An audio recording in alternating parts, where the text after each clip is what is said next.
So healthy trolls, healthy memes are very healthy, మనందరికీ తెలుసు. But negative విన్నప్పుడు కానీ అంటే like కొంతమంది లో అయిపోతూ ఉంటారు, దాని నుంచి మీరు ఎలా ఓవర్కమ్ చేశారు? నేను చెప్పాను కదా, అసలు నాకు తెలిసి నా మీద మీమ్స్ వచ్చినాయి అనేది నాకు అంతకుముందు అసలు దీని గురించి అవగాహన కూడా లేదు. ఇట్లా మీమ్స్ వస్తున్నాయి, మీ గురించి ఇది వస్తుంది అది వస్తుందని. అదితా సార్ కంటే ముందుకు నా మ్యారేజ్ అయ్యాక TV9 వాళ్ళు ఒక ఇంటర్వ్యూ అడుగు తెచ్చా. దాంట్లో అబౌట్ నా వైఫ్ని ఎలా కనెక్ట్ అయిన ఏంటి చెప్తే, సో దాని మీద ఏదో చేశారని పంపించారు.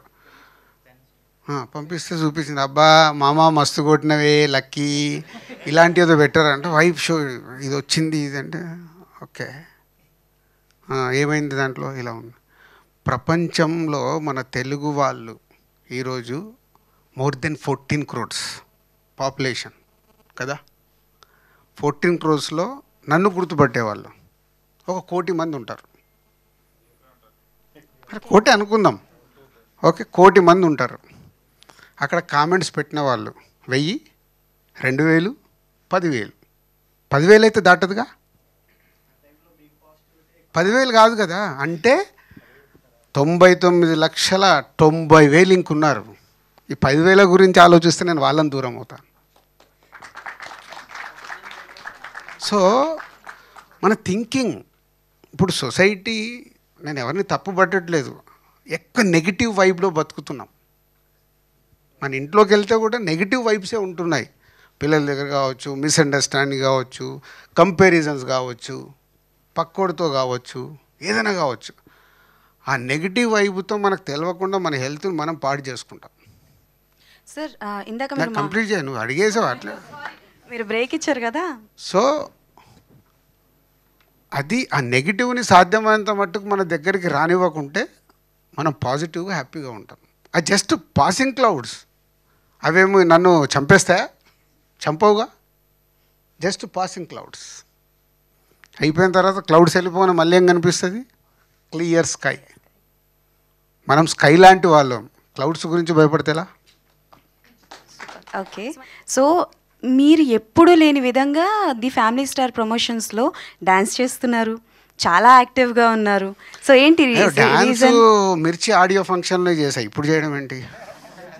ప్రభాస్, నేను, రాజమౌళి గారు ఒక స్టెప్ వేసాం అప్పుడు, దేవిశ్రీ ప్రసాద్, మేమందరం Yahoo Yahoo Yahoo Yahoo. So అది 3 అక్కడ వస్తున్న 3. ఇప్పుడు వాళ్ళు ఆ రోజు దేవి నన్ను లాగాడు, నేను ప్రభాస్ని లాగా, ప్రభాస్ని అనుష్క గారిని, తర్వాత రాజమౌళి గారిని లాగాం. అట్లా అందరం కలిసి చేసేసాం, అదొక మూమెంట్.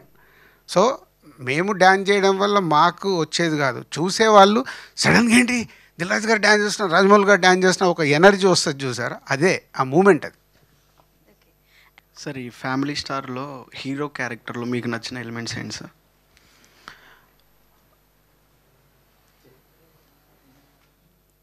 ఒక మిడిల్ క్లాస్ ఫ్యామిలీలో ఒక కుర్రాడు అన్ని రెస్పాన్సిబిలిటీస్ తీసుకొని ఫ్యామిలీ కోసం కష్టపడడం అనేది బాగా నచ్చింది. ఓకే సార్, ఈ మూవీని మీరు పాన్ ఇండియా ఎందుకు తీయలేదు సార్? Right question. అంటే ప్రతి కథని రాసేసుకొని ఇది నాది పాన్ ఇండియా అంటే కుదరదు. ఈ కథ మనకు సంబంధించింది, ఒక ఇంటికి సంబంధించింది. సో అందుకే చాలా జాగ్రత్తగా ఏం ప్లానింగ్ చేశానంటే, తెలుగు, తమిళ్ కూడా రిలీజ్ చేస్తున్నాం. 5th సూపర్ హిట్ అయిపోయింది అనుకో సినిమా, అప్పుడు 19th మలయాళము, హిందీకి కాంటెంట్ రెడీ చేసి పెట్టుకున్నారు. సో అల్టిమేట్ మేము ఎంత అన్నా సినిమా రిలీజ్ అయ్యాక వచ్చేదాన్ని బట్టే ఫార్వర్డ్ వెళ్ళాలి. ప్రతి కథ రాసేసుకొని ఇది పాన్ ఇండియా అంటే కుదరదు. అండ్ ఈ మధ్య కాలంలో చూసుకుంటే ఫ్యామిలీస్తో ఎక్కువ మంది చిల్డ్రన్స్ ఉండట్లేదు సార్, ఎవరికాళ్ళు సపరేట్గా ఇండివిజువల్గా పెళ్ళి అవగానే వెళ్ళిపోతున్నారు. సో ఈ మూవీ చూసి అందరూ ఏమైనా మళ్ళీ గ్యాదర్ అయ్యి కొన్ని వాళ్ళ పద్ధతులు ఏమైనా మార్చుకునే అవకాశం ఉంది అంటే ఇది గ్యాదర్ అయ్యి మళ్ళీ వెనకకు రండి రా బాబు ఇలా ఉండండి శతమానం భవతులాగా చెప్పట్లేదు. ఇది ఇండిపెండెంట్ ఒపీనియన్.